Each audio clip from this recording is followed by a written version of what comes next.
Hi everyone, this video is an overview of writing a literary analysis essay. Remember, you will write 3 of these, one on fiction, one on poetry, and one on drama. So I wanted to walk you through this PowerPoint to give you a little bit more detail, and then I will post an example of a student essay so that you can take a look at that. So when you're writing a literary analysis essay, it is different than writing a traditional essay that you might have written for English 1 or for written communication or some other English course that's not literature-based. What you're doing as a literary critic or literary scholar is you're trying to break down a piece of work by its various parts. And as we've reviewed in the first week, we have several elements or components of literature, specifically for fiction, which is our first unit. So things like the plot, the setting, the characters, the tone, the mood. Those are things that you can start to pick apart. As when you read Anne K. Mallore's piece on possessing nature, that is one critic's interpretation of what is happening in Frankenstein. And you're doing similar work. You're not doing as extensive of work, but you're doing similar work. And you can think of yourself as a lawyer almost. You're trying to find evidence to help prove your point. And you do that by looking for clues within the piece itself. So as you begin to think about the piece of fiction that you want to write your analysis on, there are components of that that you can start to evaluate or investigate. So the plot, as I mentioned, what's happening in the story, the characters, how they're depicted, how we interpret them, the theme or the themes, what the work itself says about what it means to be human, the reliability of the narrator and the points of view of the narrator or narrators. We know in Frankenstein that point of view shifted 3 different times, so that's unique to that particular story. Where it's set, the tone or mood that is created, the elements of the genre itself. So we started off with Gothic fiction, and we know that that has elements of horror and weather and high emotions attached to it, and then any ambiguities in the story, any kinds of particular diction or word choice that the author uses, and then lastly, history, social, religious, political, and economic context within the story themselves. Now, if you are doing a literary analysis of the scope of your first paper, you're probably not going to pick much more than 1 or 2 of these particular elements. You're not going to try to do all of them in one literary analysis essay. So you're trying to convince your reader, your audience, to accept your thesis statement, which is your main argument. And a thesis has to be arguable. It has to be worthy of being debated, and it has to have people who might disagree with you. So it forces you to focus in on a particular aspect of that fiction that you read, and it forces you to take pieces or examples from the text to help prove your point. So you're finding examples of clues that you noticed, maybe somebody else didn't notice, and making an argument about it. As you start to think about the piece that you want to focus on, it might be a piece that you loved, that you connected with, but it could also be a piece that really frustrated you or infuriated you. I know that some of the best essays that I wrote when I was pursuing my literature degree were pieces that just made me angry, that I didn't understand something and I didn't know why the author chose to portray a character a certain way. And you can get a lot of satisfaction by piecing that apart. Ask yourself questions as you read the text and what you like, what you don't like. Remember that when you write pieces like this, you're not right or wrong. You're contributing to a body of scholarship that has already been done on the work. Almost all of these pieces that we read that come from your Norton Anthology have been written about by scholars all over the world. And what I don't want you to do with this is go Google papers on this. I'm not looking for what other scholars have said about the work. I'm looking for your unique point of view and perspective on it.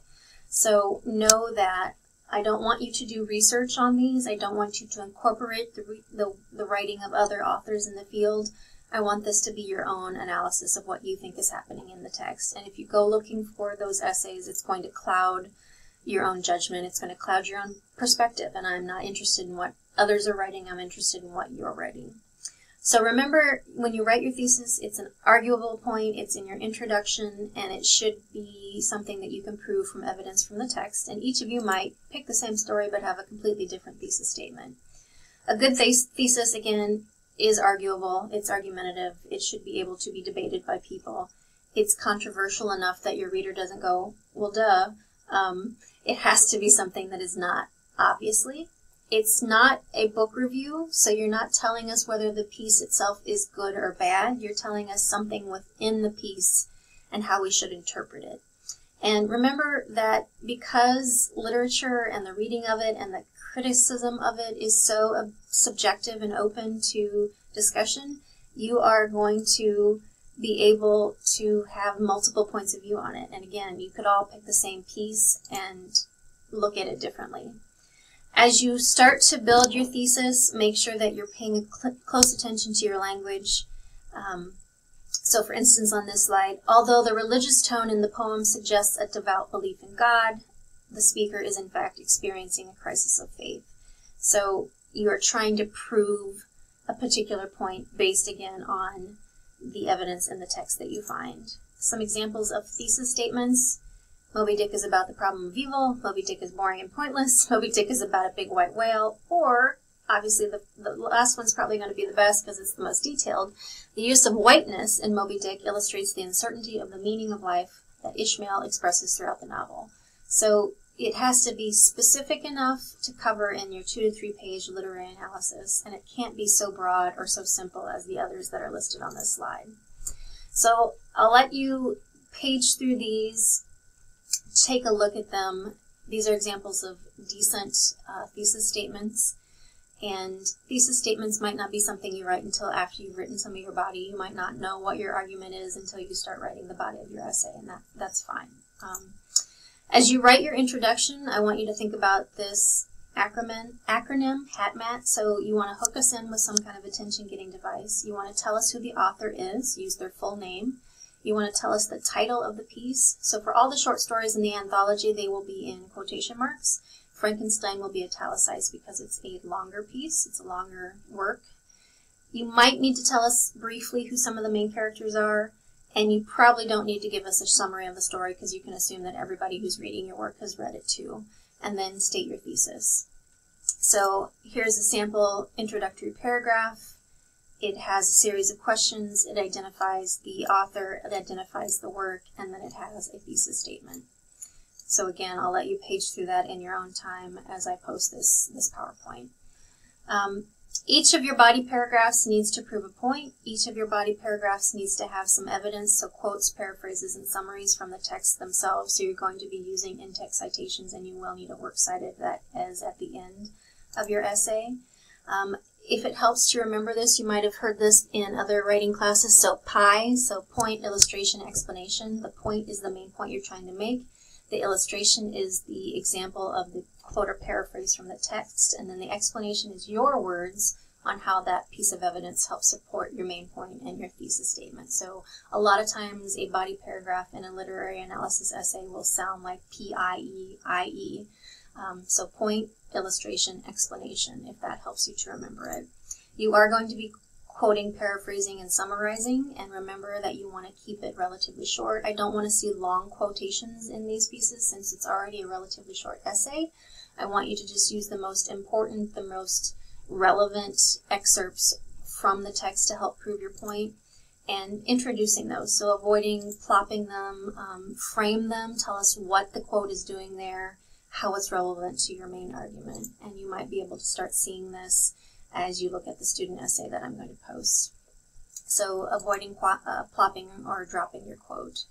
And the following slides, again, give you some examples of how to do that and what to avoid. Here's a sample body paragraph. Again, you have 1, 2, 3 separate quotations in that paragraph itself that help prove the point, so take a look at that. And as you write your conclusion, remember there's no new information in conclusion. You're basically summarizing your thesis, recapping your main points, leaving us with a closing thought.